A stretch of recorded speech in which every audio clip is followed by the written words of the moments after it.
আজ আমি রান্না করেছি, আমাদের বাড়িতে হয়েছিল লাউ শাক। সেই লাউ শাক দিয়ে কিন্তু বেগুন আলু দিয়ে করব। আর করেছিলাম হচ্ছে যে পাতাটা ছিল, সেই পাতাটা দিয়ে কিন্তু বাটা করব রসুন দিয়ে। আমার কাছে কিন্তু খুবই ভালো লাগে, আগে একদমই খেতাম না, এখন বেশ ভালো লাগে। চলো তোমাদের সঙ্গে সেই রেসিপিটা একটু শেয়ার করি।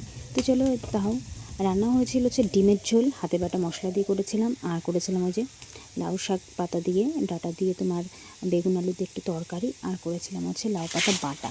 কি বলবো, লাউ পাতা বাটা যে এত স্বাদ লাগে বলার মতো না। তো যাই হোক, তোমরা কে কী খাও অবশ্যই কিন্তু কমেন্টে জানাবে। আমার কিন্তু খুবই ভালো লাগে।